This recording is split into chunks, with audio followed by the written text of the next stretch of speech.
Superman and Lois, Season 3, Episode 12, Injustice. Lois is slowly healing and recovering after her double mastectomy surgery. Clark and the boys are helping her with that process. After 17 years, Lex Luthor is released from prison after the information that Pia gave to Lois is published in Lois's Smallville Gazette article about Bruno Mannheim. Lois tells Clark that it is not if, but when Luthor comes after them because Lex blames both Superman and Lois for his imprisonment. She also says that Pia was right, he is the devil. During the flashbacks, we see how Luthor took control of the prison while serving his time there and made the inmates, guards, and even the warden work for him and do his bidding. Luthor gets his discharge papers and orders the warden to gather his things because he's now a free man. Janet, one of Lois's reporting colleagues from Metropolis at the Daily Planet, calls her. Lois answers and puts it on speakerphone, and Janet tells Lois about someone with powers from Smallville, and Lois and Clark are quietly freaking out because they know she is talking about Jordan. Lois tries to convince her otherwise, but she agrees to speak to Janet about it. Sarah goes to her mom's office and tells Lana that Jordan is bragging about the whole superhero thing, and Lana says that is not good that he is doing that. Lex Luthor is standing outside of the prison, but he's still inside the fenced-off gates and remembers the day when he was brought there and seeing Lois Lane as he is taken inside by the U.S. Marshals. Lex snaps out of it and is about to walk outside the gates, and he tells the warden to make sure his associate Otis arrives at the destination at the exact time they discussed. The press was not alerted to Luthor's release, and Lex walks out of the prison gates, a free man. At the fire station, Kyle is giving Jonathan special treatment after learning that his dad is Superman.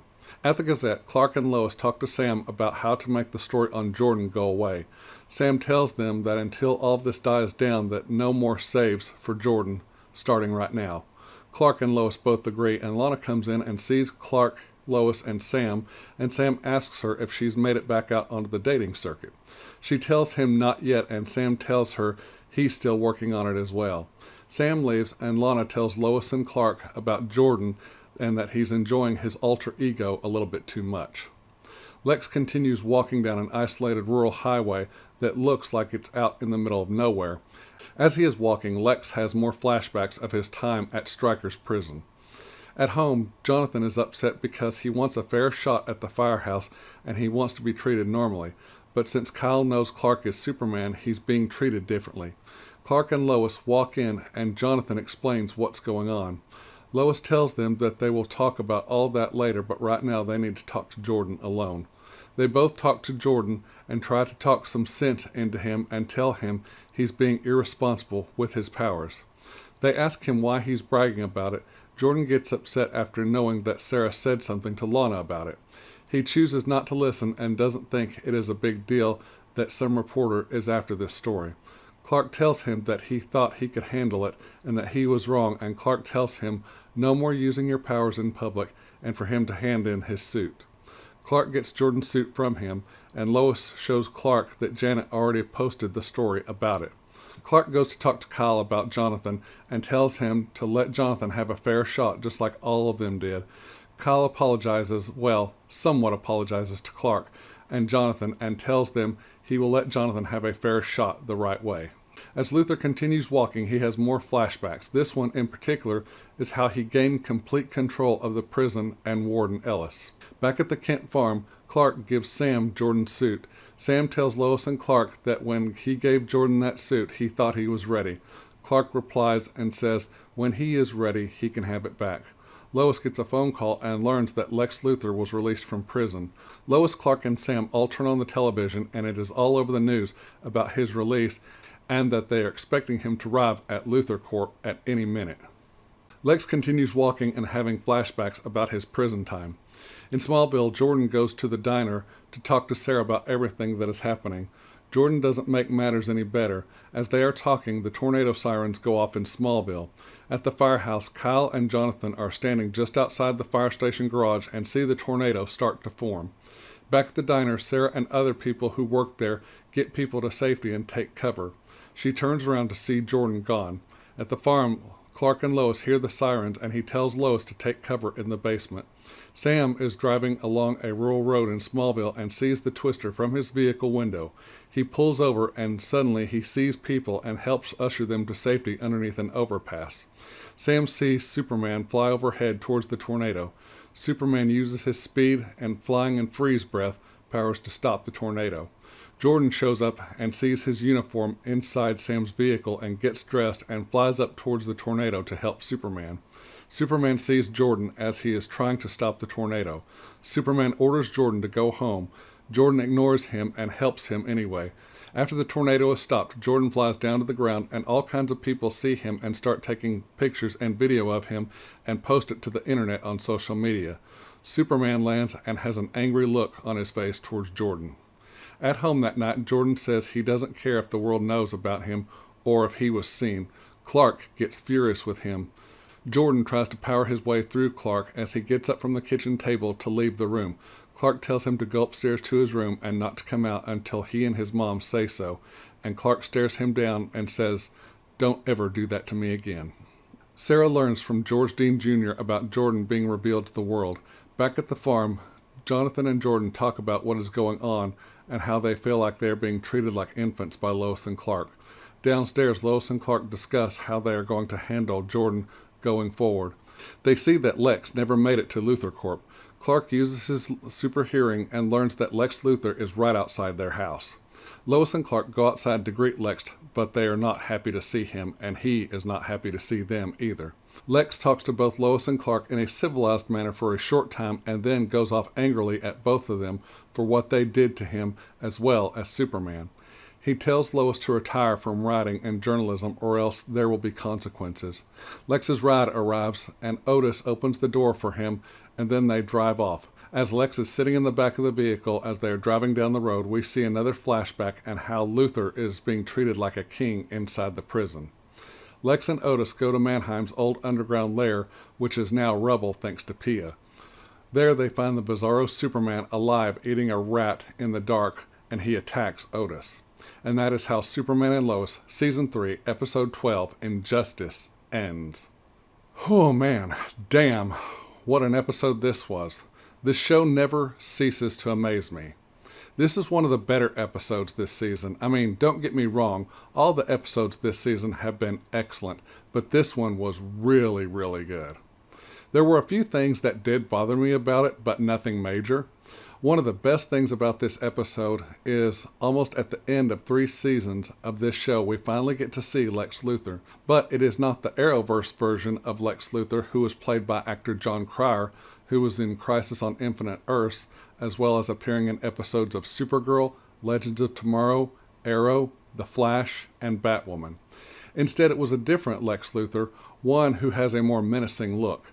The actor who plays this version of Lex Luthor in Superman and Lois is Michael Cudlitz, who is known from shows such as The Walking Dead and the NBC TNT drama cop crime show Southland.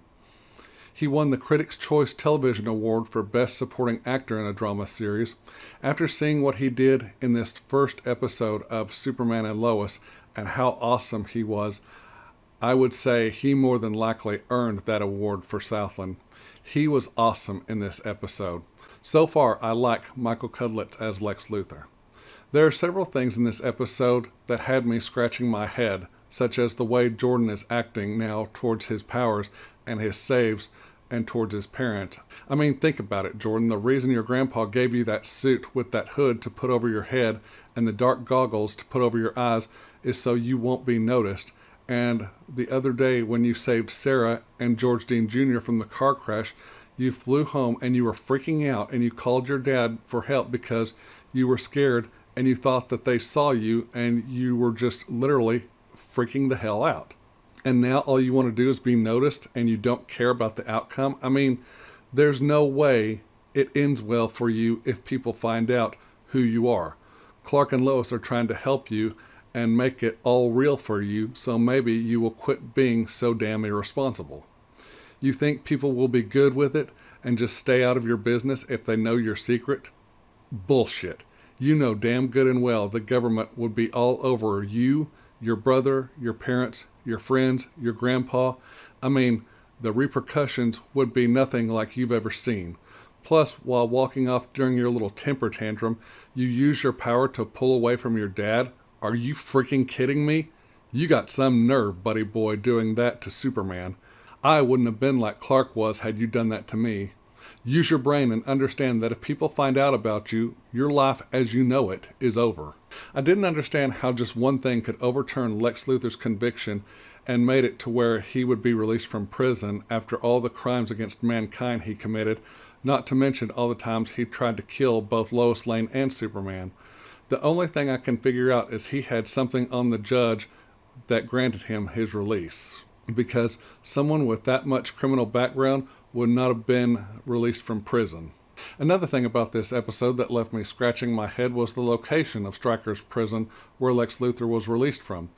So it's called Stryker's Prison. In the Superman comics, it is located on an island on the West River between New Troy and Queensland Park in Metropolis. But in Superman and Lois, it looks like it is out in the middle of nowhere in a rural area. Well, come to find out, it's not too far away from Smallville because Lex Luthor ends up on the Kent farm to confront Lois and Clark. This episode never specified where the prison was until the end of the episode when Lex shows up at the Kent farm.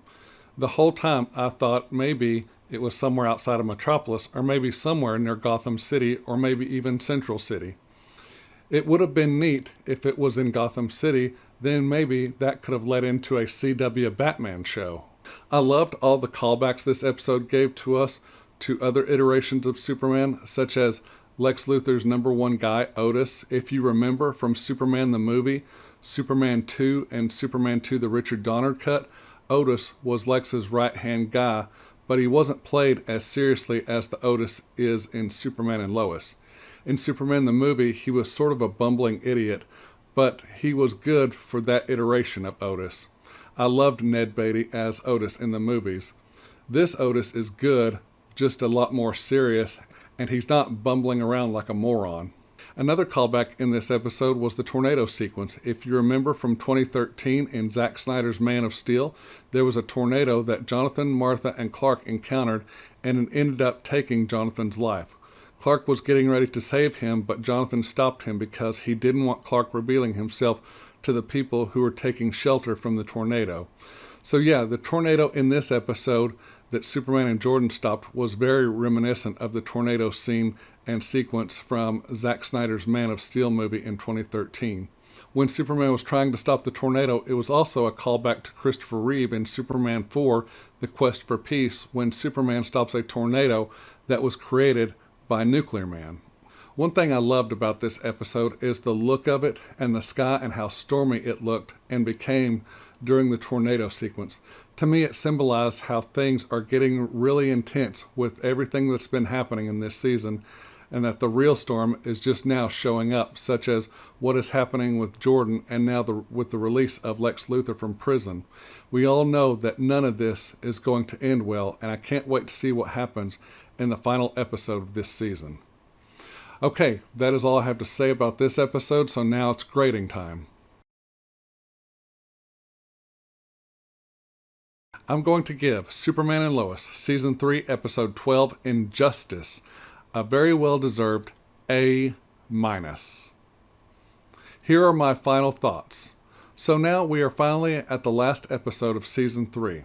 With everything that has happened so far with the release of Lex Luthor from prison, it is not going to be good for Lois, Clark, and the boys. I know something huge is coming, and I'm nervous and extremely on edge to think about what Lex Luthor is going to do to get back at them for sending him to prison. I hope whatever it is that Lex throws at them, that they will be ready and will be able to stop him and return him to prison where he belongs for the rest of his natural life. Okay, that's it for this video. Thank you all so much for watching. I want to say good night. God bless. I love all of you, and I will see you all in the next video. Bye-bye.